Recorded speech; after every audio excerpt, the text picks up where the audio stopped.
Hey everybody, Rob Maurer here, and today we've got a handful of international updates for Tesla, including from India, Indonesia, and China. We've also got some more news on Cybertruck and FSD, and a few other items as well.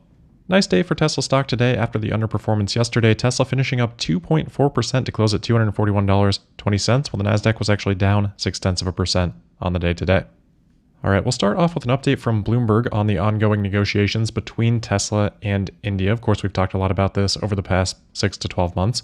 Remember back in June, Elon said, "I am confident that Tesla will be in India and will do so as soon as humanly possible." So the Bloomberg report today says that, quote, India is closing in on an agreement with Tesla Inc. that would allow the US automaker to ship its electric cars to the country from next year and set up a factory within 2 years, according to people familiar with the Indian government's thinking, end quote. This follows a couple of recent reports that India is strongly considering lowering import tariffs for electric vehicles. That would allow a much more feasible path for Tesla to begin building their business in India before having to commit to something to the extent of domestic vehicle production with a factory in India. So that would be the adjustment that we would be looking for that would allow Tesla to start shipping in cars next year, as this report indicates, and then factory later on. So they say an announcement could come as soon as January, one of the sources said, and that, quote, Tesla would commit an initial minimum investment in any plant of around $2 billion, one person said, and would look to increase purchases of auto parts from the nation to as much as $15 billion, end quote. I think unsurprisingly, even just for cost reasons, they also report that Tesla would seek to make some batteries in India as well. So India at this point really seems to be the location that we have heard the most discussion about for possibly Tesla's next factory following Giga Mexico.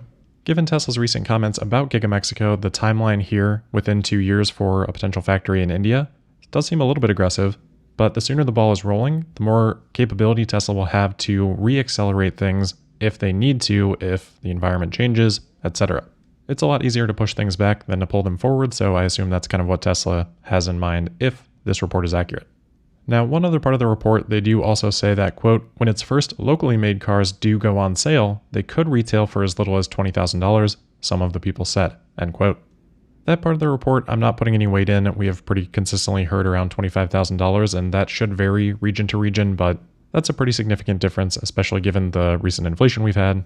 So more likely just a miscommunication, some missing significant digits like we had talked about with the previous Reuters report, something like that.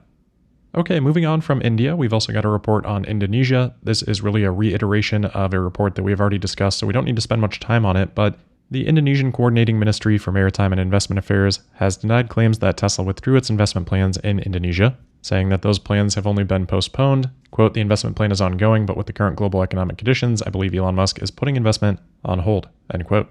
These comments were made at a battery conference today, but like I said, we've already heard similar comments, so not a whole lot new. And of course, Tesla not putting all investment on hold. The comments here likely just relating to the investment plan in Indonesia. Next, we've got a couple updates on Tesla in China. First, as rumored, Tesla did end up increasing again the price of the long-range Model Y, this time by 2,000 RMB or about $280. This follows a 2,500 RMB increase on this trim from almost 2 weeks ago. So in total, about a $630 increase over the last month. And remember, wait times here are actually still pretty long. It says 6 to 8 weeks in the design studio. We've also seen price increases, albeit small ones, on other trims, as well as the Model 3 after the refresh to Highland and the higher prices associated with that update. So in general, some pretty margin positive moves in China for this quarter. Of course, international differences, we have seen inventory discounts added back to the Model 3 in the US. We did see price cuts at the beginning of the quarter. But for China specifically, things seem to be pointing to a relatively strong quarter for Q4.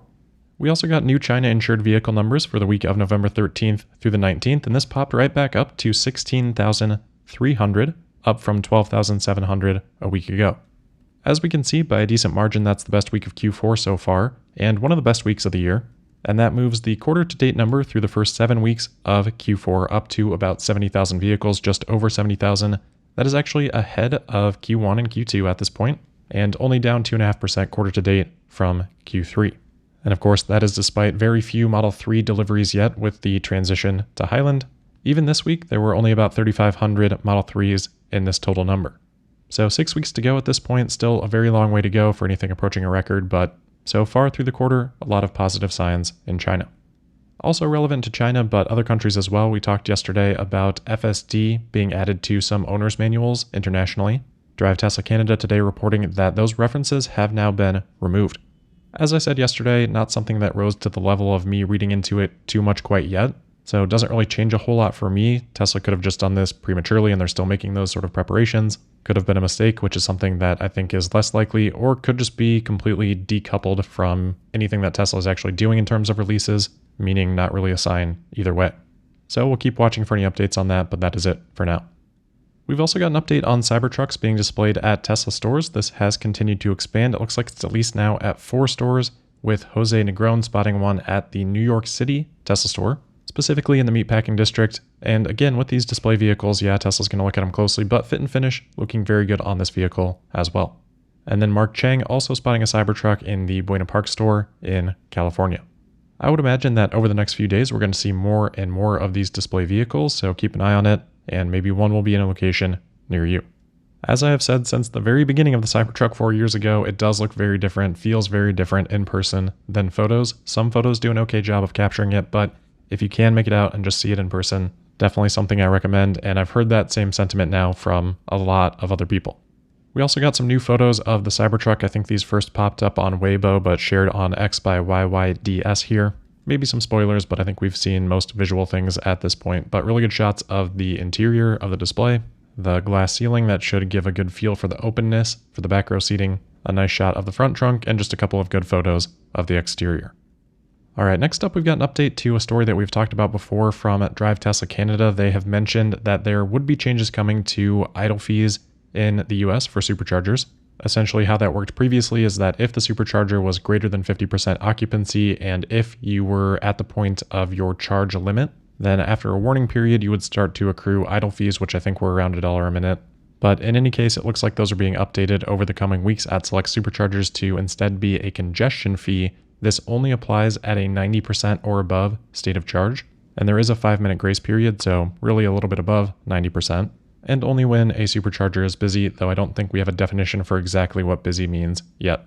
So totally understand that no one really loves fees, but I think it's good that there is an incentive to help reduce congestion, and obviously in the 90% state of charge plus portion of the charge curve at a busy supercharger is a pretty reasonable place to try to apply a little bit of decongestion pressure. I'm sure there will be some certain circumstances where maybe some people feel like it's not fair, doesn't make a lot of sense, but there's never going to be a perfect solution for everyone in all scenarios. But net, hopefully something that helps keep the supercharger experience very strong.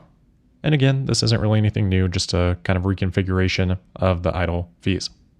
Next, we've got a very interesting update on battery plant plans for Ford. Remember, they had previously announced a multi-billion-dollar factory in Michigan. This was going to license LFP batteries from CATL, and targeted production was 35 gigawatt hours per year. They said that this would produce 2,500 jobs. During UAW negotiations, they said that they were reevaluating and put their plans on pause, and they have now announced their updated plans in an announcement today saying they are right-sizing as they balance investment, growth, and profitability. The facility will now create more than 1,700 good-paying American jobs to produce a planned capacity of approximately 20 gigawatt hours.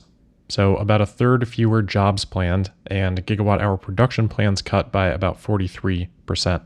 So we've been talking about this less aggressive investment towards EV trend that we've been hearing a lot about over the last few months in particular, now starting to see a few of the adjusted plans announced. I'm sure we'll continue to see more of this, but obviously a pretty significantly reduced plan for Ford and their batteries in Michigan. All right, last couple of things for today. We talked yesterday about the OpenAI situation. No resolution there yet. We're still waiting to see what happens. The big update seems to be that talks are continuing. There's also talks for their new interim CEO to resign. So really just a continuation of a very fascinating story at this point. And then on top of the general craziness over the last couple of days, that continues as well with Binance founder CZ announcing that he is stepping down as CEO. He has agreed to plead guilty to money laundering violations in the US, and Binance has agreed to pay a $4.3 billion fine. I don't have any particular insights beyond just the reports here, but just certainly adding to a crazy few days that we have had in business, technology, etc.